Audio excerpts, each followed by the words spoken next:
Group of global investors is urging the European Commission not to consider industrial farming an activity that is good for the environment.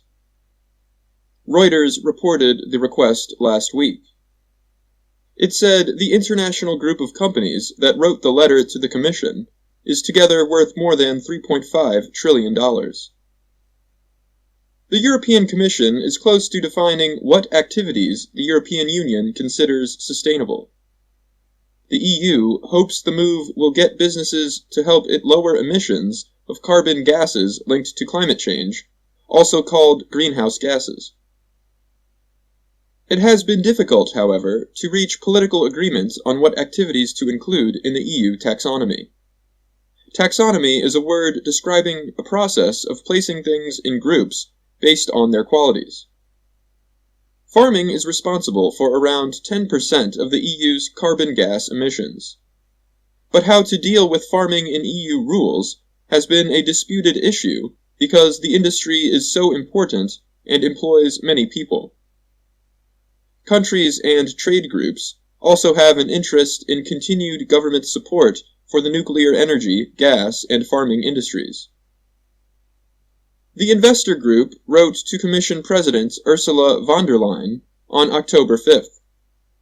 The group said it was making its position public after a report sent to EU governments proposed that a large amount of agricultural subsidies should be considered sustainable or green. The investor's letter also said farm animals raised on industrial farms have bad effects on biodiversity, water, resistance to bacteria, and soil health. It is critical that the EU taxonomy only defines as green those sectors that are genuinely environmentally sustainable, said Helena Wright. She is with the FAIR Initiative, the investor group that led the effort to write the letter to the Commission. It is deeply concerning to see a proposal that would count EU agricultural subsidies as green, when we know that many of these subsidies are harmful, she said. Other groups that signed the letter include Britain's Financial Business, Legal and General Investment Management, Aviva Investors, and Norway's Storebrand.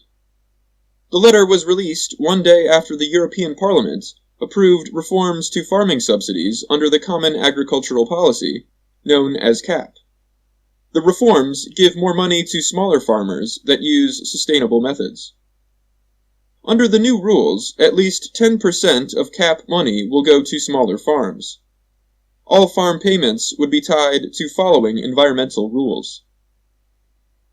Naming intensive farming subsidies green risks weakening the EU's climate goals, Wright said. Alexander Burr is head of environmental policy issues at Legal and General Investment Management. He said the EU's decisions need to be based in science. Burr said they must support reducing emissions and that agriculture is a key but often overlooked sector. I'm Dan Novak.